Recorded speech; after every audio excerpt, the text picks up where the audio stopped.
Ahmedabad corporation વિરુદ્ધ ભાજપ ધારાસભ્યના પ્રહારો, વિકાસના કામમાં વિલંબ થતો હોવાનો ભાજપના ધારાસભ્યનો આરોપ। ખારીકટ કેનાલના કામમાં વિલંબ થયાનો બાબુ જમના પટેલે આરોપ લગાવ્યો।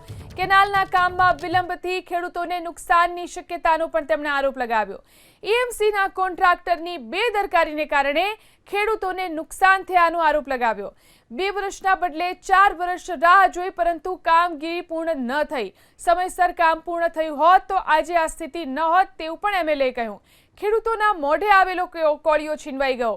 સિંચાઈનું પાણી નહોતું મળતું, ખેડૂતોને સહાય પણ નહોતી મળી। ખેડૂતોને સિંચાઈ માટે પાણી મળે તે માટે તેમણે રજૂઆત કરી હતી। સિંચાઈનું પાણી છોડાતા કેનાલની કામગીરી અટકી ગઈ હતી। ધારાસભ્ય બાબુ જમના પટેલની રજૂઆત બાદ પાણી છોડવામાં આવ્યું હતું। પાણી છોડાતા મનપાને મશીનરી બહાર કાઢવી પડી હતી। ચોમાસાની અંદર ચોમાસામાં છેલ્લો વરસાદ એવો પડ્યો કે મોંમાયેલો કોળિયો ખેડૂતનો જતો રહ્યો। જે ડાંગર લેવાની હતી, વાઢવાની હતી, કોઈએ વાઢી, કોઈએ લીધી, ઉપર વરસાદ પડ્યો એટલે કહેવાનો ભાવ છે કે મોંમાં આવેલો કોળિયોને ખીંચાઈ ગયો। એ માટે ફરી રવિ પાકમાં ખેડૂતોને સારી શાંતિથી ખેતી થઈ શકે।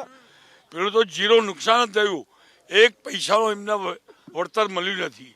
માટે આપણો આગ્રહ હતો કે રવિ પાકમાં જો એમને ખેતી કરવા દેવાય ને દર વર્ષે આપે। 2 વર્ષ એમને બંધ રખાયું હતું, એના બદલે 4 વર્ષ બંધ્યા। એમનું એ મોટી ખેડૂતોને નુકસાની હતી। કેનાલનો પ્રોજેક્ટ જે હોય તે વર્ષોથી પાણી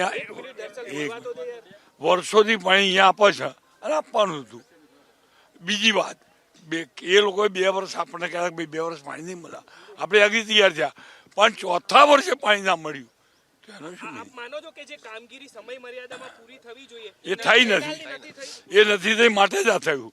જો સમય મર્યાદામાં કામગીરી પૂરી કરી હોત જે તે કોન્ટ્રાક્ટરે તો આ સ્થિતિ ના આવત। હા, કોર્પોરેશને પણ આપણે કહ્યું છે, કોર્પોરેશન પણ આપણી સાથે છે, એમને પણ આપણને મદદ કરી છે।